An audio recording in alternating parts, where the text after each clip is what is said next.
Tu sais, la transition, si on réfléchit bien, ça consiste à retrouver le sens de la simplicité. C'est archi faux. Je crois que c'est archi faux. Décarboner, changer de mode de vie, c'est au contraire difficile. C'est retrouver le sens de la complexité. C'est retrouver le goût de l'effort. Il faut réapprendre, il faut observer, il faut chercher. Rien n'est évident. Je vais vous faire une confidence. C'est pour cette raison, d'ailleurs, que je suis fan de ces questions. C'est parce qu'elles sont difficiles que nous y prenons bien plus de plaisir qu'en débranchant notre cerveau face à des séries sur Netflix ou dans des plateformes d'achat compulsif comme Temu. Pour vous le prouver, j'ai choisi d'interviewer Sophie Cahuzac. Je la remercie 1000 fois. Vous verrez, il est difficile de faire plus grand écart entre sa vie d'avant et ses expériences d'aujourd'hui dans les Pyrénées. C'est d'ailleurs pour de telles rencontres que j'ai décidé de passer du temps moi-même sur cette chaîne Transition Action. Si vous pensez qu'elle est utile, je vous remercie 1000 fois de vous abonner. Cela me donnera le courage et l'énergie qu'il me faut pour continuer. Je vous souhaite une très bonne journée et je vous dis à très vite pour une prochaine vidéo. Donc, je suis Sophie Cahuzac, j'ai 44 ans. Je suis arrivée il y a 2 ans et demi ici à Arthès d'Asson.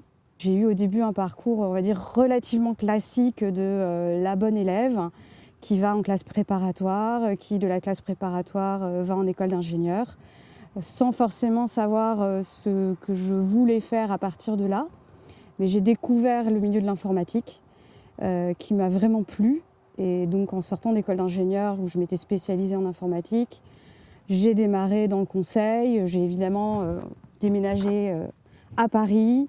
Je suis arrivée chez AXA, où j'ai monté les échelons, où me suis beaucoup intéressée à la transformation digitale et au cloud.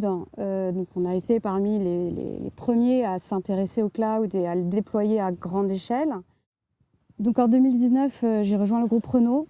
Ils m'ont offert l'opportunité de diriger les équipes infrastructure et cloud informatique du groupe, ainsi que de la partie Nissan côté Europe.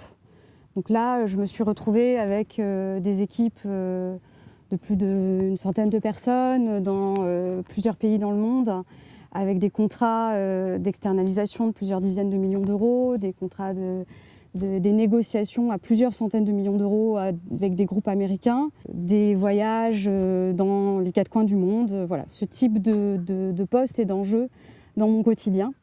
Et c'était une expérience extraordinaire pour un groupe français que j'aime beaucoup. Mais en 2022, un ensemble d'événements ont fait qu'on a décidé de tout quitter.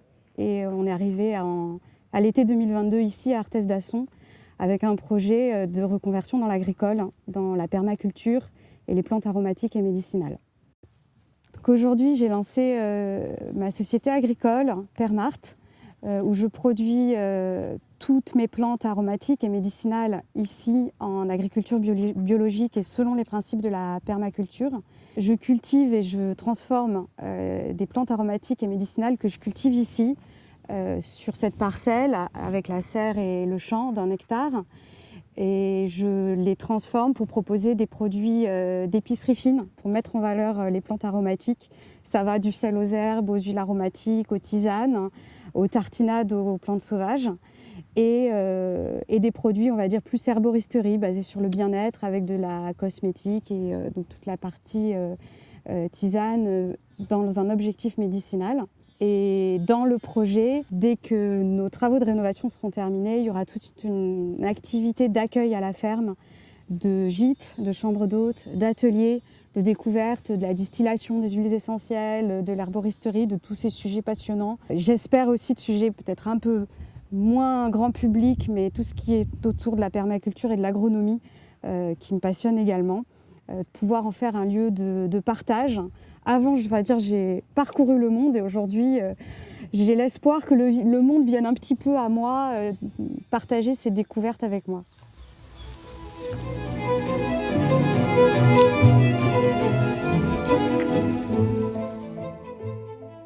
Alors dans un changement aussi radical de mode de vie et de projet de vie, ce qui change le plus, c'est le regard des autres par rapport à un statut social.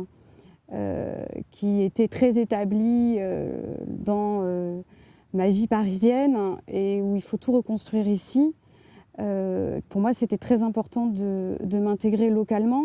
Je ne voulais surtout pas arriver avec une posture arrogante vis-à-vis des gens qui vivent et qui font vivre cette petite vallée magnifique des Pyrénées. Ils m'ont vu arriver comme une femme qui se reconvertit pour faire de l'agriculture alors qu'elle n'y connaissait rien, ce qui est vrai.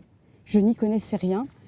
Et donc ça, pour y remédier, évidemment, il y a eu tout un parcours de formation. Donc là, je termine lundi ma 12e et dernière formation sur la lactofermentation. J'ai fait autant de la formation académique sur un brevet professionnel de responsable d'exploitation agricole, formation plantes aromatiques et médicinales, que des formations en ligne, une formation menuiserie, comptabilité, hygiène et sécurité alimentaire, premiers secours. Enfin voilà, j'ai fait vraiment un panel de formations très large qui me semblait essentiel pour me donner les compétences pour m'installer.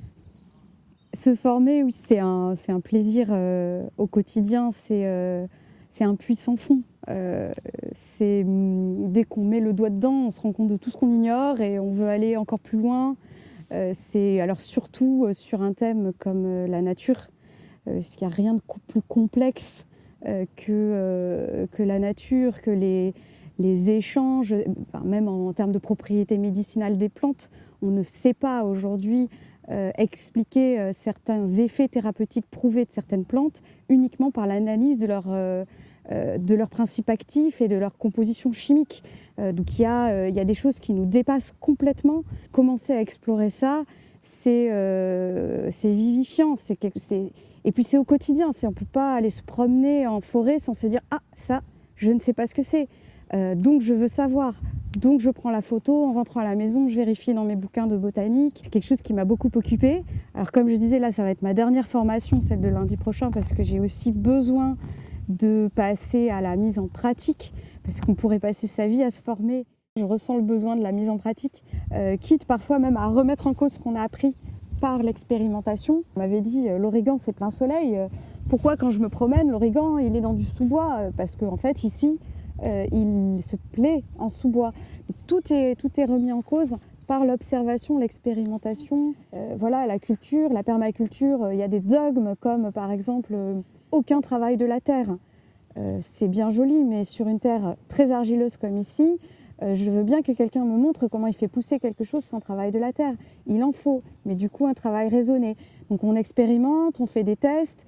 Là je commence des tests et j'essaye de faire des itinéraires de culture identiques pour les mêmes plantes, mais sur 2 modes différents, pour essayer de voir ce qui marche le mieux. On se met à réfléchir à chacun de ces gestes. Et là où à Paris, tout vient à nous, quand on se commande son repas le soir, quand on fait ses trajets sans trop réfléchir et qu'on prend ses billets d'avion pour son week-end. En fait, cette prise de conscience au contact de la nature nous fait réfléchir à l'impact de chacun de nos gestes. Et finalement, c'est extrêmement enrichissant et ça amène largement autant de plaisir que les plaisirs qu'on peut trouver dans la vie citadine et même socialement. Parce que quand on commence à échanger sur ces thèmes-là avec l'entourage, ça interpelle tout le monde. Moi, je le dis souvent, en fait, ma vie sociale, aujourd'hui, ici, à Arthès d'Asson, elle est plus riche qu'elle ne l'était à Paris, où il y avait tellement de contraintes horaires, de tout niveau, qui faisait que pour arriver à avoir un échange social lumineux et nourrissant, c'était pas tous les 4 matins, alors que là, ça peut être en allant cueillir des plantes dans le sous-bois juste derrière.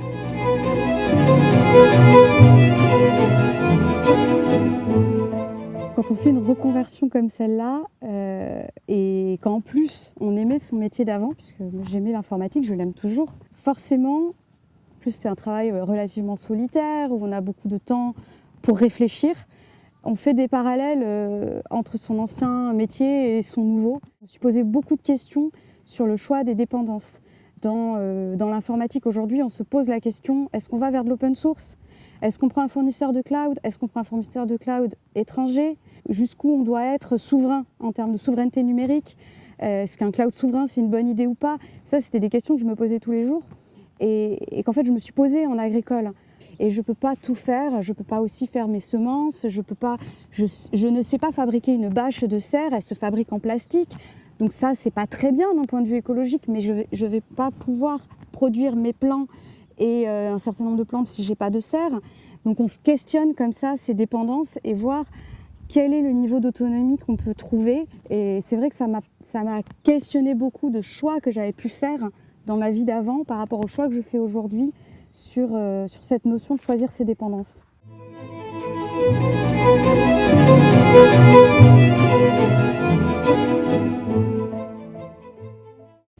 Mais voilà, on est de plus en plus de femmes dans l'agriculture. On apporte, je pense, un point de vue et un rapport à la nature qui est intéressant. Comme partout, comme sur une planche en permaculture où on mélange les différentes plantes pour qu'elles s'apportent mutuellement, dans toutes les entreprises, dès qu'il y a de la diversité en âge, en genre, en religion, en origine, on est plus efficace. C'est pareil dans l'agriculture et j'espère y apporter ma pierre.